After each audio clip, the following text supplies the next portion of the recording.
This is a panel about virtually almost everything. We have many topics to cover, and it's about the connectedness between the various issues and the question of rights and human dignity, which is what we're talking about. And when I first saw the panel described as civil rights, immigration, human dignity, I said, what? And then I thought, after listening especially yesterday, that ultimately it all comes down to what promotes human dignity. Remember Reverend Jackson echoing Martin Luther King used to say, we measure rights by a single yardstick. We have to see every single human being, wherever they're from and whoever they are, as being equal and therefore deserving of rights. And one of the things I got yesterday in the session, especially the one on the environment, was the connectedness of issues that we don't often think about and how one spills over into the next. And what immediately came to mind was, especially on the question of migration and immigration, was an example, Syria. We saw peaceful protests erupt into civil war, erupt into regional war involving regional and international players. And in the end, people were like, well, it's a corrupt regime, true. It's fanatics on the other side, true. It's people playing big power politics, true. And at worst, it became all Arabs. They're always killing each other, not true. I especially hate that when Europeans say it, especially after the last freaking century when they probably killed more people than anybody on earth. But what they don't pay attention to is global warming. I mean, the Syria conflict began with global warming. When people talk about the future and the dangers before us if we don't address global warming and what the catastrophes that could result, you don't have to look to the future. You just look to Darfur, or you just look to Syria. It was the migration created by 10 years of drought that forced peasant people into the city and created this conflict between traditional and urban cultures that gave rise to the move. And the world knew it. The World Bank knew it, but didn't address it. The regime knew it, but didn't have the tools to address it. So they let this happen. It got out of control, and here we are off to the races. And the consequence is not just war, but it's almost everything we're talking about. Europe is being transformed. And this whole xenophobic movement in Europe is being transformed because of a refugee crisis that began with global warming. And if we had had the foresight and the policies in place to address it, we could have averted such enormous catastrophe. But we didn't. We're off to the races. And now I want to begin to talk to our panel about this connectedness and the issues that they're focused on. First, Radhika, the issue of human dignity, of human rights, of economic policy, and women's rights are all connected for you. You want to describe that for a little? I would. Thank you. It's really an honor to be here and to be with all of you. Let me start with a question to all of you. What's the economy for? It's a very basic question. Why do we participate in it? Why do we go buy stuff, make things, get paychecks, do all these things? What's the purpose of it? Over the last 2 days, we've heard about the incredible inequality that we're seeing both in this country and globally. Is it so that those 3 men who have half the wealth of the nation, is that what the economy is for? What would you say? No. Okay, I was hoping. In this crowd, you should say no. But none of those 3 guys were here. No, or funded this. Right, okay. So what I would say is, what if we were to question the normative framework by which we judge the economy? What is that? And what the work I've been doing with my colleagues is to say, what if we said that the fulfillment of human rights is the purpose of the economy? Then we judge economic policy by looking at how it fulfills human rights. It's not a complicated thing. It's actually quite simple. You look at the substantive freedoms that people have, equality, when you talk about gender equality, and in terms of realized outcomes, are people eating? We talked about housing. We talked about mass incarceration. We talked about poverty. Now, if we were to judge economic policy by the fact that it does not fulfill these rights, then we can think about a different kind of economy. And what's interesting to me about the human rights framework and why I came to it was that it's based on international law, right? We've talked about capitalism, socialism. We can debate about that for a long time, but international human rights law actually gives a framework by which we judge the economy. We could look at fiscal policy, monetary policy, international trade. I would be remiss to say that, Lopez Obrador is being inaugurated today in Mexico. And I was just there, yes, some victories.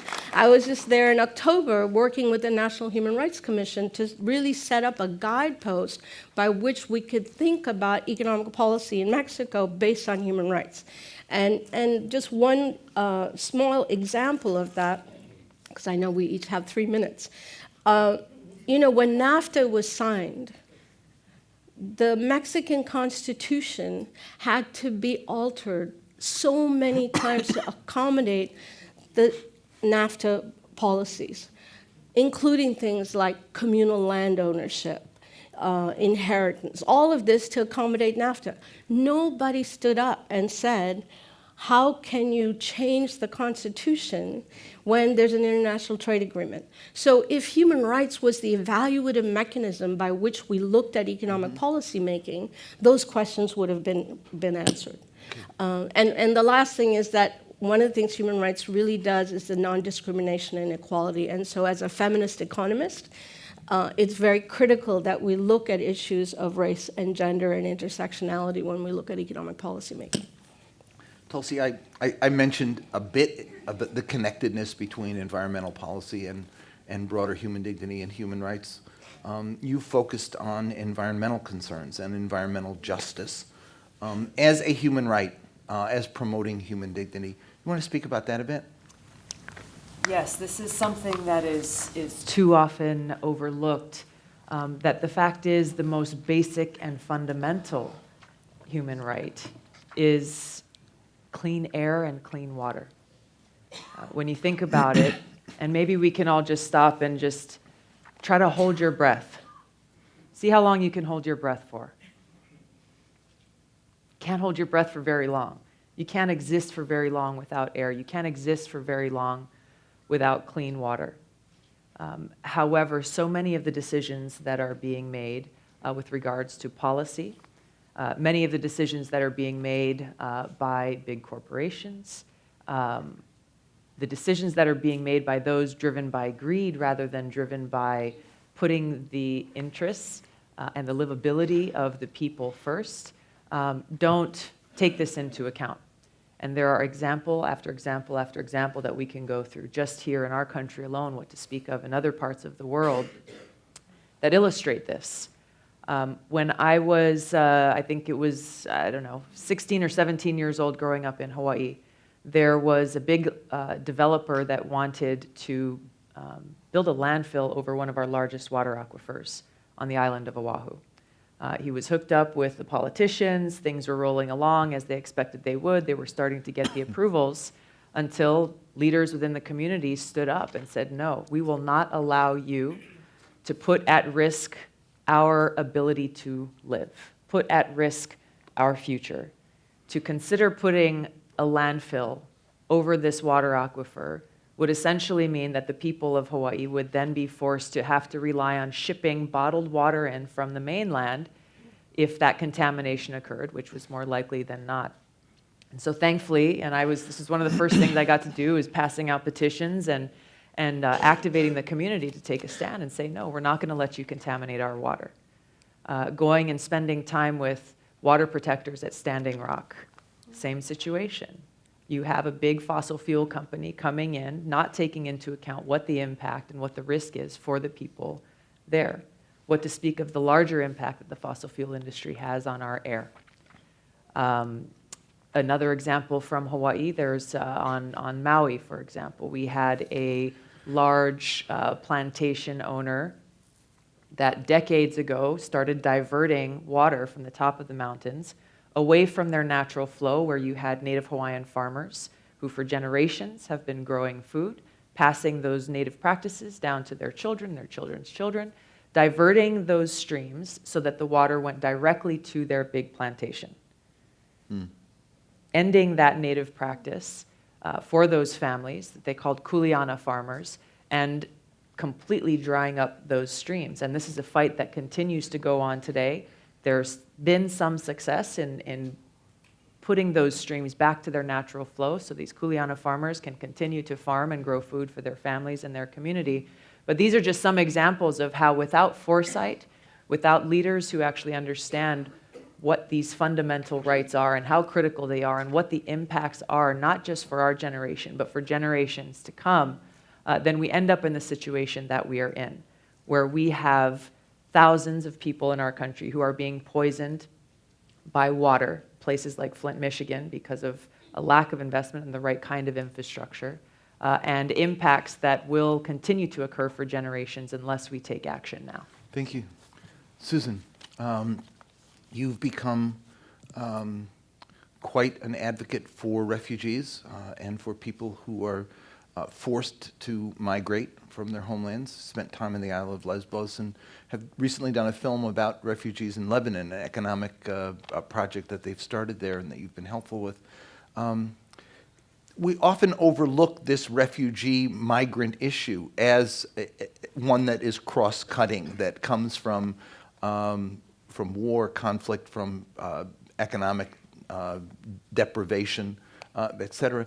What have you learned from the time you've been spending with refugees about what we ignore about this issue?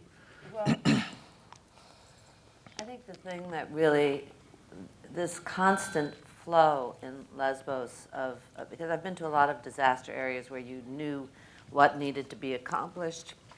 There were this many dead, there were this many injured, you had to build. But in Lesbos, it was just a stream, an unending stream of desperation that just got even worse once they got to the camps. And that, I'd never seen anything like that. And all I did, what I was there to do was to learn who they were, because at this time, which was a few years ago, the press, was just vilifying them and reducing them to this concept, which I consider an act of violence once you dehumanize people. And so I just asked them where they were from, why they left, what they hoped to do, where they were going, and tried to get that. The Huffington Post helped me. I posted every day. I took pictures. I mean, I was just there by myself. I wasn't part of a group. And home means so much to me, and kids mean so much to me. So that was really heartbreaking. But it made me think about what we're doing, what can be done to raise people who respect the dignity of everyone, who agreed, when you're raising kids, this idea of success is somehow folded into also their safety. Like, if they get this kind of a job, then they'll survive and they'll be able to have an apartment and they'll be able to be happy. So God forbid they be gay or be an artist or anything that's going to get in the way of something that's more practical or safe, And you find yourself, and really what we should be doing is just raising people who are connected to the earth. I mean, we've lost that, who want to protect the earth because they are part of the earth, not just because they're terrified. We want to raise kids who reach out to other people because they're not terrified of the other, whether that means that you travel them or how they get out of their bubble to be able to understand that everyone deserves dignity. And it's always isolation and fear that makes people behave badly. And so I really started thinking, how can we have such a lack of empathy? And when it goes all the way up to the government level, I mean, that's when you really get in trouble, because then decisions are being made that have nothing to do with people, that have to do with profit, that have to do with whoever the lobbyist. I mean, I'm speaking to the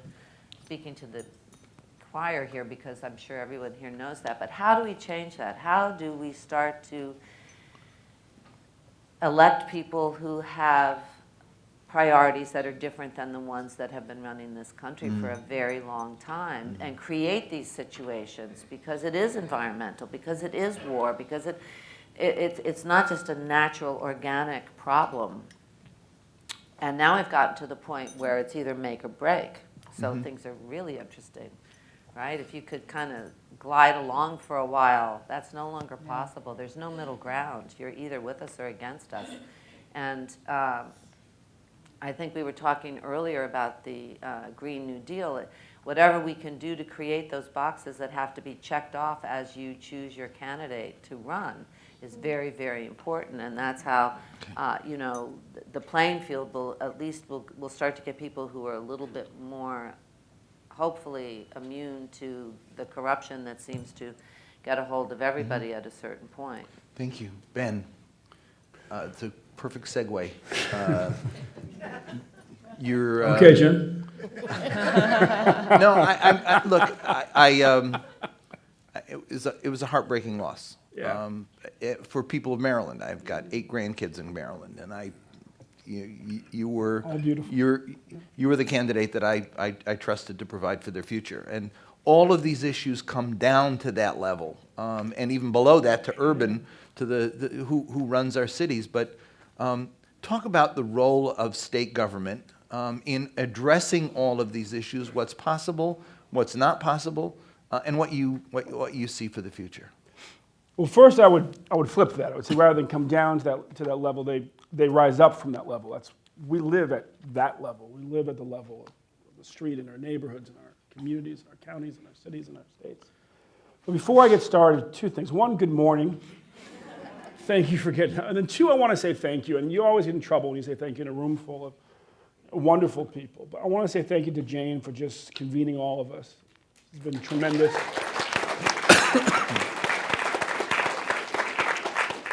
And we're talking on a panel about civil rights, and there's a lot of folks in this room who've done a lot of good things, but I just want to take a moment to recognize a few, because I have this incredible view from here. One is my good friend Cornel West, who's in the back. Good to see you, brother.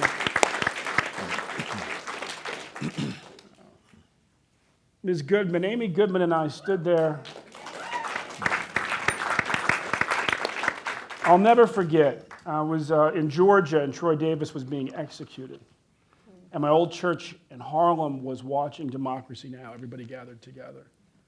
And Amy and I were there in that field. And you know, what she does for all of us to just inject a little morality into the news, I'm deeply, deeply grateful for.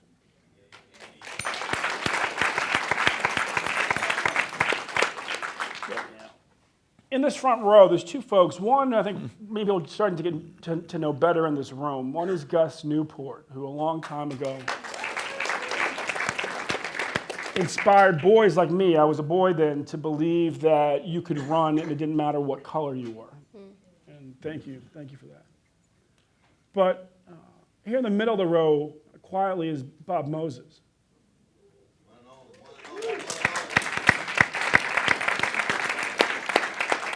We were actually mentored by the same doctor down in Mississippi, a guy named James Anderson.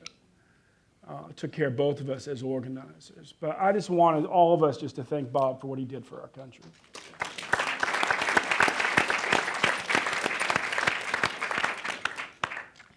You know, when your family is like mine and Bob's, your family is ultimately, you know, rooted in the experience of segregation in this country, in my case in the South.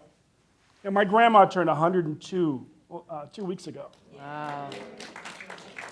Her granddad was born a slave. He became a state legislator. He co-founded Virginia State University.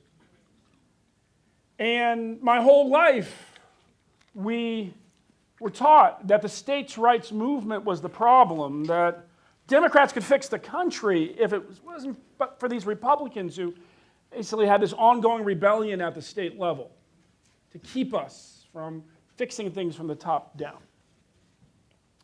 And then one day you wake up, and the far right wing controls every branch of the federal government. And you say to yourself, how did we get here? We got there with the right wing and their states' rights movement. You prioritize organizing from the bottom up. You prioritize controlling states. Well, eventually you control Congress because you control redistricting. You're building a bench to run for all kinds of offices across the state. Well, then you have an incredible bench to run for the federal government.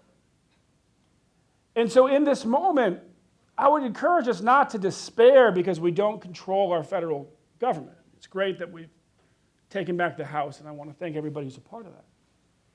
But we all know until you have the Senate and the presidency, you can't get a whole lot done.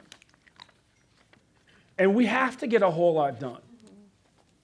And I would say we have no choice but to make our cities, as Bernie did here, our counties, our states models for the rest of our country. Listening to the panel, Radhika talking about the need to put human needs at the center of our economics and not human greed.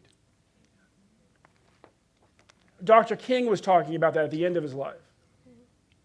There's a great video, you can find it online, where it took him a year, I think, or so of his assassination. And he said, I was a bit naive.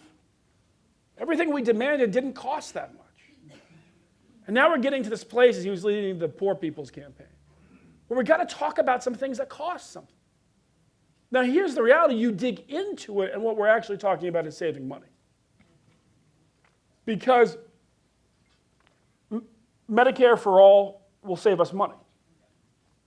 Because you end mass incarceration, it turns out you have enough money to lower the cost of public higher education dramatically. But we can't be afraid to dig into those issues, and we cannot give ourselves permission to disengage because we can't control the federal government right now. You talk about clean air, clean water, that's what we really need the leadership. The EPA should be like the fail-safe, the last resort. The leadership has to come at the state level, the local level. And on the issue of immigration, first of all, the connection's always been there for the civil rights communities. You can go back, if you know your history, right after we passed the Civil Rights Act. The next thing we do is we end Europe only, the Europe only preference for migration to this country. And so it's always been one movement, one human rights movement, one civil rights movement. But there is a lot, our states have to have the courage of our common sense. This whole, I was beat up during the campaign, this whole talk about, sanctuary states, sanctuary cities, da-da-da-da-da. Well, where did that start? Same place, it's like affirmative action. It's like the EPA. Who signed the affirmative action into law at the federal level? Richard Nixon. Who signed the EPA into existence? Richard Nixon. The Republicans are usually for something before they're against something. And on this issue of sanctuary cities, where did that start? Los Angeles Police Chief Daryl Gates of Rodney King infamy, like a broken clock, was right once. INS, we now call ICE, approached him and they said, we would be honored if you would be deputies of immigration, LAPD. Daryl Gates said, thank you, I'm honored by your request, but no. I said, why not?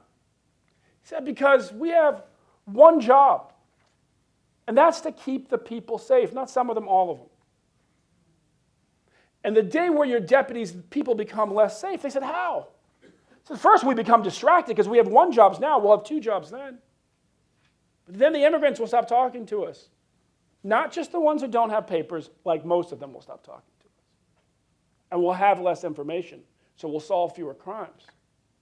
And then, knowing that they're not talking to us, wealthy criminal networks will become even more enriched as they target those communities, knowing that they don't talk to us.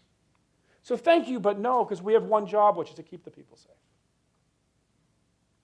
And I would remind us that, and it was one of the core issues in the Republicans went back, and Dave Chappelle came into my state and he said, wow, brother, listen, they colored you with a brown crayon and renamed you Willie Horton. Don't have many playbooks. They call us socialists. And they say that we love criminals and want to make everybody less safe. It doesn't make any sense. But one of the things that allows them to get away with that is I think we don't own the fact that our policies, yes, they're the right thing to do from a human rights perspective. They're also the right thing to do from an economic perspective. They're the right thing to do from a public safety perspective. And we've got to be willing to actually stop for a moment and say, wait a second, Medicare for all will save us money. Insisting that our police only have one job will make us safer. At the end of the day, we root this movement in our cities, in our counties, in our states. And while the work will feel harder in some ways, and we'll be focused to give our $5 or our $27 to more candidates in more places and be organizing all the time and not just for the federal cycles, what we'll find is that we move further, faster, and that our hope increases. We have to get back to winning, and the most powerful way to do that is to set our sights at every level of government and understand that it's not that change comes from the top down. Change has always come from the bottom up. Thank you, Ben.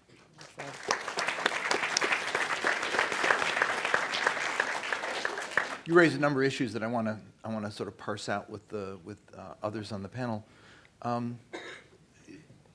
First, this question of migration and the number of people who've been coming. One of the things that has intrigued me is the extent to which there was a book by Jacob Bronowski, a brilliant philosopher of science, who writes a book about truth and science, and the book opens as he's flying into Hiroshima to investigate. He's part of the team that went in from the U.S. to investigate the impact of it. And he's flying in and he sees this devastated city. And just at that moment, on the plane, the music is playing with a loudspeaker. And it was a song that was popular in the 40s called Is You Is or Is You Ain't My Baby. And it hits him. And he says, paternity. He said, we own this. We did this. And even before we did this, that area of Hiroshima was an industrial slum brought on by the Industrial Revolution. We did that too. And so the whole book is about paternity. It's about ownership.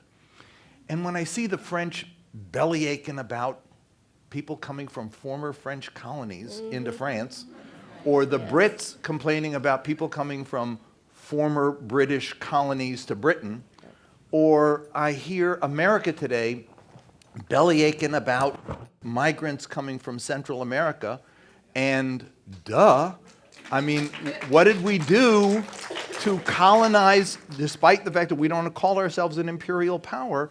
We devastated the economies and exploited the hell out of Honduras, Guatemala, Salvador, etc., and distorted their governance systems. And we got them. There are chickens coming home to roost. We don't ever talk about that connection, do we? No, I mean, I think the first thing to remember, especially if we're talking about the United States, is that it's a settler colonial state. And if we don't start at that point, then we forget the history of how this state was established. It was also a country based on enslaving people, and it was the colonizers who came here. I was just recently at the African American Museum in DC, and really a pilgrimage that everyone should go to in terms of the history of this country. So I think your point in terms of immigration and the complicity of the U.S. fight, the Cold War fight, was part of this immigration. And if you look, for example, I keep going back to Mexico because I've been doing some work there. If we look at the extent of immigration from Mexico to the United States, there's a huge uptick after NAFTA. And that was when our products were being sold for really cheap because of all kinds of trade agreements that I won't get into right now. But but those relationships between the kind of economic policies, I'm focusing on economic, but they're political ones, and immigration is an important one. I'm an immigrant to this country, and when my father came here, it's because the U.S. needed civil engineers, and they went to India and said, will you come here because you're a civil engineer, and handed him a green card to come here. And so now, what is it that we need? I mean, we need to talk about sort of those economic considerations. I want to go back just for a minute to the work on human rights and economic policy, not necessarily connected to immigration, but I think yesterday, I think it was Naomi Klein who's talked about we need a new social contract, and what is the role of the state? What is the role of the local state? What is the role of the federal state? And you know, one of the things that the human rights framework gives us is that the state's obligation is to respect, protect, and fulfill human rights. Now, if we held them to that standard, issues of immigration, my favorite one in terms of protect is the removal of the Glass-Steagall Act. That was a human rights violation for the obligation to protect. And the obligation to protect is the government's role is to protect people against third-party interests. Now, if there wasn't a third-party interest in terms of the role of finance, that was it. And so I think going back and holding the governments accountable for their obligations that are in international law gives us an enormous place to kind of, you know, campaign in ways that isn't that divisive in terms of am I this or am I that. It's just like this is your role and this is what you're supposed to do. And the last thing I want to say is that I think one of the most powerful aspects of the human rights system is that it's supposed to be transparent, participatory, participatory, and economic policy making is neither. It is neither transparent or participatory. And if we say that that has to be a criterion of economic policy making, it means that we need to make sure that people understand economic policy, right? Most people don't. They think technocrats, economists, like many of us here, are supposed to know something that they don't. But what we need to do is really translate it so that they can actually hold the government and their people to account for what it is that they're saying, right? And so I think one other thing that we need to do is to really democratize economic policy making. Tulsi, your general comments on that, but I was noting when you were speaking about the small farmers versus the plantations, and a century or so ago, the United States, we had our own interaction, I guess would be a nice word to put it, in Hawaii. Yes. A transformative interaction. Talk about that and the sense just about how we just wipe it out of history. Mm-hmm. You know, it's like not there. It didn't happen. Yeah. It's like, you know, history began the day I got the job, not like what happened a century ago. Yeah. The lasting impact of that. That's such a big topic, and I'm thinking about what minutes. happened in 2 minutes or less. Thank you. The overthrow of the monarchy in Hawaii. Yeah. What really drove that? When you're talking about what happened in Guatemala, what really drove that? You're talking about the United Fruit Company and the corporate interests that drove United States intervention there that completely screwed things up now for generations. And you can draw that exact same line to Hawaii and the corporate interests that were behind influencing the United States government to come in and bring in the U.S. military, ultimately, to overthrow the Queen. And how deeply that has impacted the Native Hawaiian community in Hawaii, the Native Hawaiian people who are more and more now throughout my life are standing up to protect Native Hawaiian language, culture, and practices, many things that had really been suppressed for a very long time. There are so many examples that we can point to your original issue that you raised, Jim, that we have to remember history.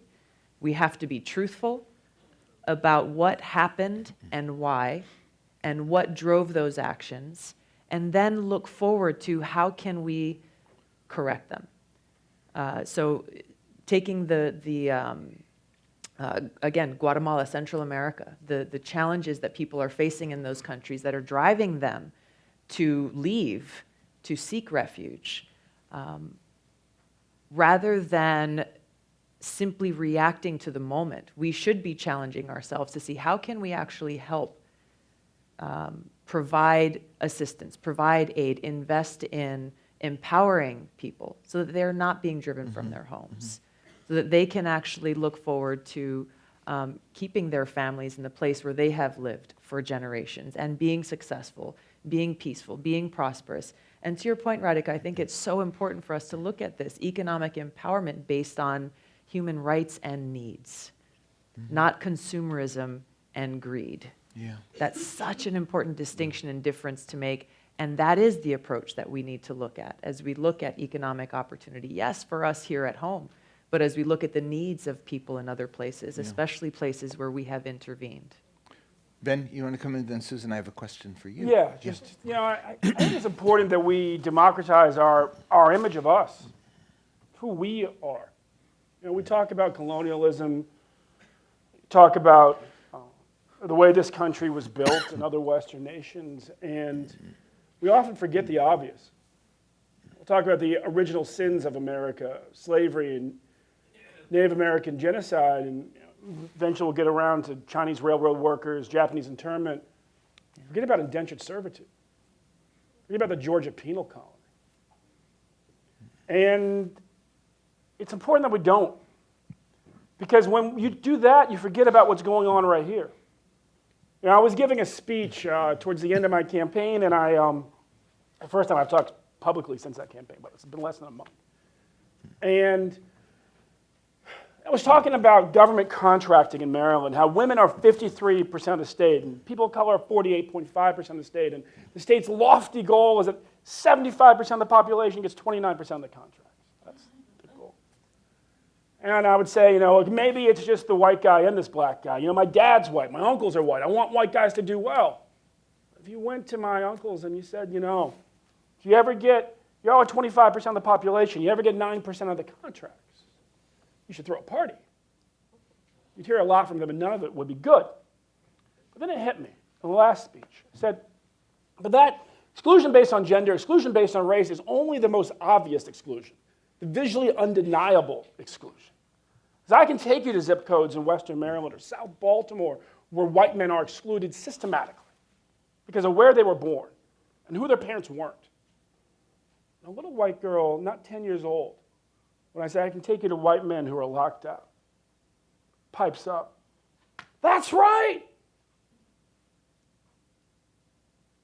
Men who were veterans, who were serving overseas when other people were here, creating old school ties, joining country clubs that these guys will never belong to.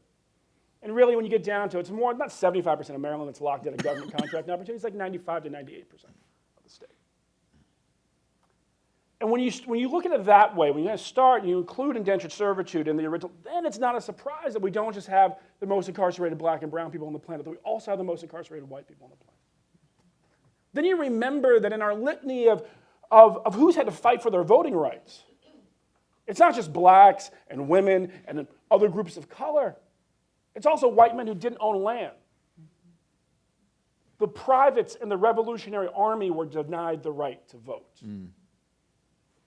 And then when you insert, which is essentially class, back into a conversation about race and gender, then you have a much broader picture of who it is that we're organizing. This kind of last thing is this. The greatest moments of Bernie's campaign for me, we were in the Ozarks. And I was getting nervous because we were about half an hour into the speech, and it's the same speech. It's a long speech. It's like the free bird of politics. Right? And everybody knows the line. They're going to yell it out, and if they're not sober, maybe not at the right time. Right? And so I think Tulsi and I were actually there together that day. And so he was approaching the place where he was going to call for the police to stop killing unarmed black women, unarmed black men. And I was getting anxious because I had just come from Detroit and Chicago.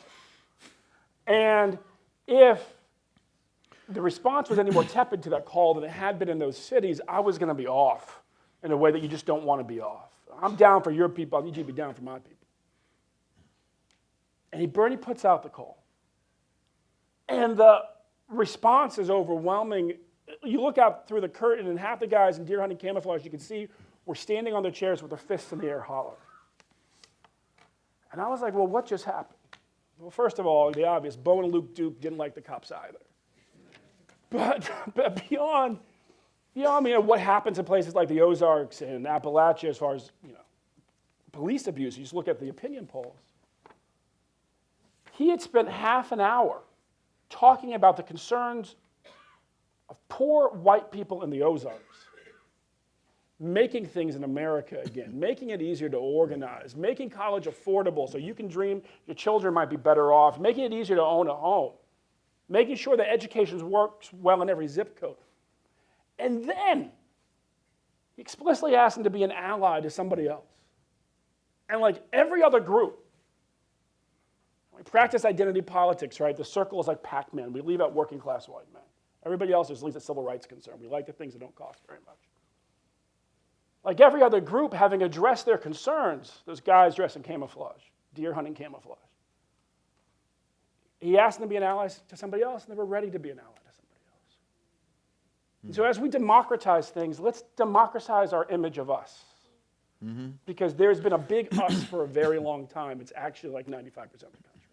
Yeah.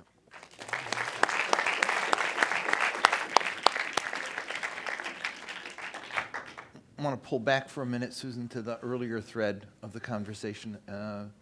And something you said struck me. I remember when it initially became clear to us the magnitude of the migration crisis, I helped convene, I was on the U.S. Commission on International Religious Freedom. We convened a gathering of all of the refugee groups. And the man from Hias said something I never forgot. He said, to speak to that mother and have her tell you the story of how she took everything, every risk into her hands to carry her children for miles for safety. He said, you'll never look at refugees again. You heard stories on Lesbos.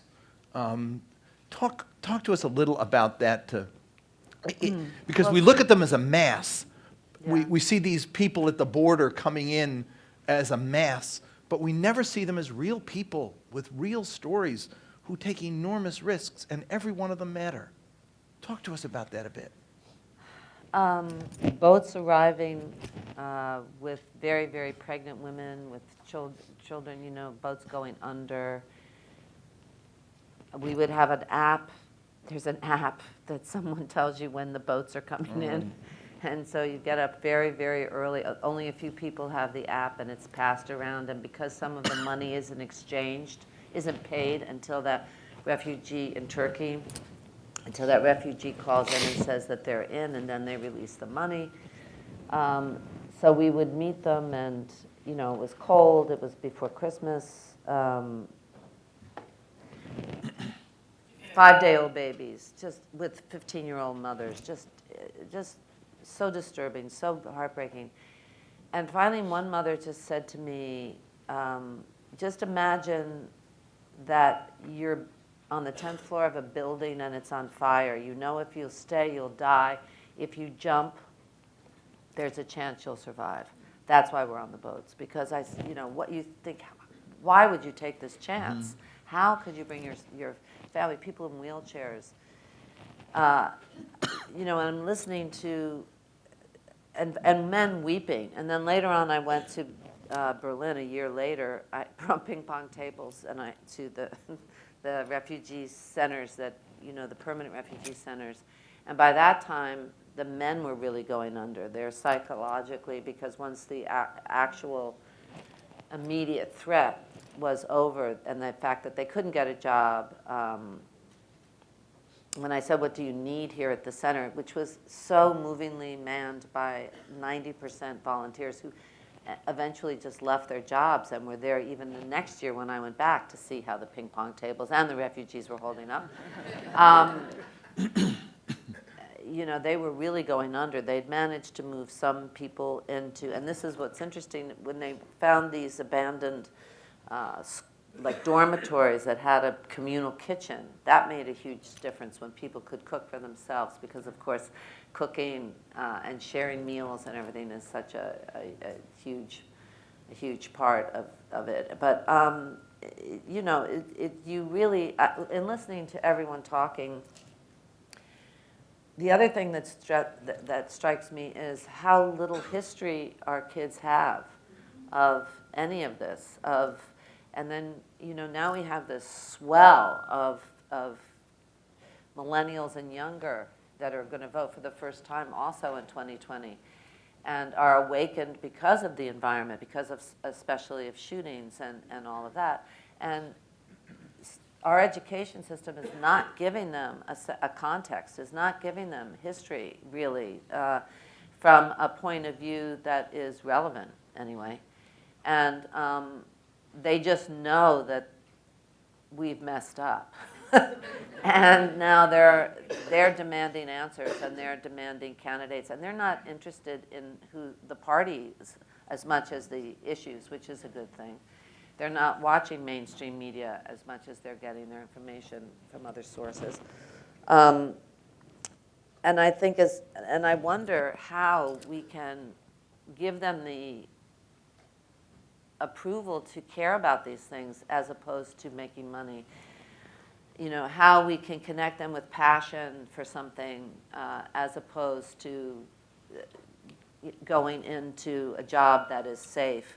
How can we encourage them to take pride in these other values when we define success? I mean, I showed up, I have a friend who is a multimillionaire, and he's a libertarian, and we're always arguing about things because I just can't give up. And I send him articles, and you know, he explains to me why the $15 minimum wage doesn't really work, and I send him stuff, and then he sends me back stuff and everything. And I sent him a list of CEOs and how this exorbitant amount of money that they'd made and severance, you know, just this obscene thing. And his response was, good businessmen. You know, so how do we shift? We have to make sure we're shifting in our kids in what they're pursuing, some sense of happiness and accomplishment, of values other than just making the deal, which this president is all about, instead of just making the deal. And a lot of that has to do with valuing conversations, with valuing curiosity, with valuing outreach. It's, you know, the United States is so big that the kids here, it's not like in Europe where you can travel to all different countries. You know, here, going to California, you would have already gone through how many countries if you were in Europe? So they're very isolated, our kids. And I remember Harry Belafonte did a great thing where he took warring gang members to Africa.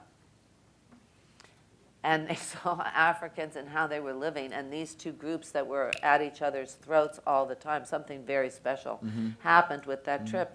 So I guess I'm just rambling, but when I hear all of this, and in this room, everybody's pretty sophisticated and concerned, or you wouldn't be here, you're engaged. The people that are coming up that are young are looking to be engaged, and I just pray that we can help them be engaged in a way that's going to last and serve the times that they're in and give them hope. Thank you, Susan. Listen, that was a perfect way to sort of tie this all together, because there is here in this room and in this gathering a new consciousness that's developing. And I want to thank you, Jane, and thank you, David, and I also want to thank Colleen and Nikki, and I served on the board here for a bit, about a year or so, and I've graduated now to a fellow with you guys, but I think Meredith Barak is here, and Sarah Burkhart. They also served on the board. This has been an amazing experience. And the thing that tied me most to this, and still does and comes through in this, is the notion of civil discourse, We can talk big ideas, and we can do it with civility, and we can learn from each other. It indicates a level of respect that we have for each other and even for our opponents, and that came through yesterday as well. I want you to, if you take nothing else with you from this weekend, progressive ideas can be talked about with civil discourse, and that's the way we learn. One final thing I have to say. Something happened 2 days ago that I really can't let go without talking about. Mark Lamont Hill was fired from CNN. He was fired from CNN for a speech he gave at the UN where he talked about equal rights and human rights for everybody from the river to the sea. People who didn't want to hear that tried to make it into something it wasn't. And Mark Lamont Hill paid a price. Not only did he pay a price, but civil discourse pays a price. And the ability to talk about complicated issues pays a price. If we can't talk about Israel-Palestine, if we can't talk about Syria, if we can't talk about, because you've paid a price for that, if we can't talk about race, if we can't talk about immigration policy without jumping on people who disagree and trying to make something out of it that it's not, and criminalize or weaponize our intolerance, then we all pay a price as a country. And that's where we are right now. Donald Trump demeans, tries to humiliate, and tries to silence people who think differently. That's not the way forward. What we're doing in the gathering is the way forward, because we find a way to actually talk about complex ideas and do it in a respectful way. My community's paid a big price for that. I just have to be very, very clear about it. We've been excluded from politics because we were the Arabs. One of the things I'll never forget Bernie for was meet the press one morning after having met with him and talked about issues. He said, they said, who advised you on foreign policy? And he said, Jim Zogby. And I said to my wife, holy shit. Holy shit. I said, I actually used that word. I said, and that's civil. Because I'd always been, pardon my expression, I'd always been the whore in the closet for people. I'd worked for different presidential candidates and stuff, but it was like, I don't know him. It's like, who's he? You know, whatever. Like, give me the Arab money or give me the Arab votes, but don't talk to me about, you know, I'm not going to acknowledge you publicly. Bernie had the courage to not only acknowledge me publicly, but do me and J Street and others on both sides of the issue, and then ask me to serve on the platform drafting committee. And respect the fact that I had an ability to talk about Medicare for all and to talk about my biggest victory was we won something, we suckered the Clinton people into it, ending the death penalty. Because we actually had the vote. Gus remembers it. We had the vote for it, and then they immediately called for a suspension of the vote after we were winning, because they wanted to bring their people out in caucus because it was not Hillary's position. But what happened was, when they came back, I said to the chair, I said, well, it looks like they're back now. Have you whipped your people into line? And they were so embarrassed that they ended up saying, okay, you got it. But that sense of that Bernie was respectful of people with points of view that had not been brought together, that he tried to convene us, as we're doing this weekend, convening people of diverse points of view from a progressive side that can elevate discourse, is really what this is all about. And I want to thank you, Jane, thank you, David, thank all of you for being here and including me and this remarkable panel that I've so enjoyed sitting and listening to. And thank you very much, guys. Thank you.